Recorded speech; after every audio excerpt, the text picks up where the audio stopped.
Okay, that's crazy. Then I actually have a few follow-up questions just on what you said. Okay. So, um, so how do you train your AI to be so good at each vertical in the whole contracting business?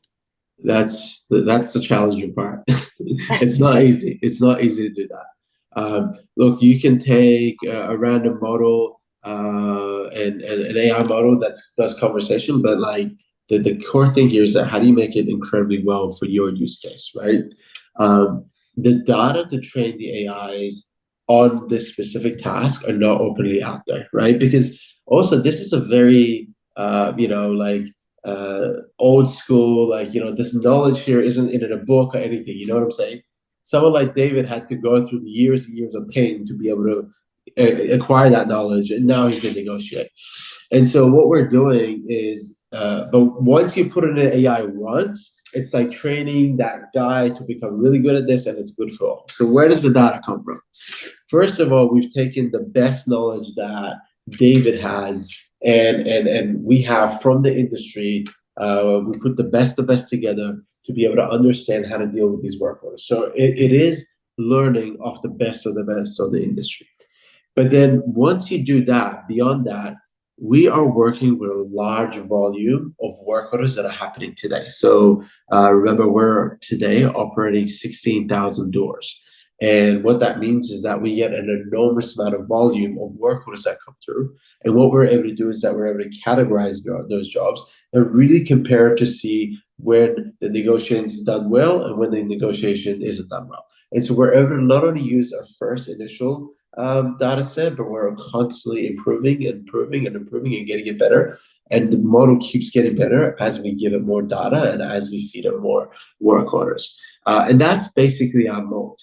Our moat is like, can someone else build this? Potentially. But the challenge is that the data is not readily available. And the work to do to be able to actually get the data and get that feedback loops to train your AI on this is incredibly difficult. You can start with someone like David to get you to a point, and we did that. But then still, like the real gap is like how you feed these work orders and the information back into the system and keep training your AI so it gets better and better. Okay, so that's fascinating. I how come I didn't really understand it back then? So, if I heard correctly, because the reason why I asked the question was because I was concerned your cost of training, blah blah blah. You know, all this big language data out there, like it's super costly. But based on what you said, actually, I don't think it's costly at all to you. It's your own proprietary data, and nobody has it, and you use your existing data to train. And as you onboard, and as you get better, you onboard more clients. As your clients get more, you actually train with more real data. That's right. That's right. So this is like a game of, it keeps getting better and better, and that it keeps us giving us more and more leverage, essentially. It's very difficult for other people to replicate this unless they start from zero. And most of the big companies don't have the data. Like no big company has the data, and it's really hard for them to start at zero where we are and keep like improving this. So that's the benefit of being a startup is that yeah, you and our proprietariness is really the data set that's going into the AI and it's training it. There's always when you build a company, there's some level of proprietariness and how you market, how you sell. There's a little like, there is like value in that. But the core thing is like we're collecting this data and that's our specific data.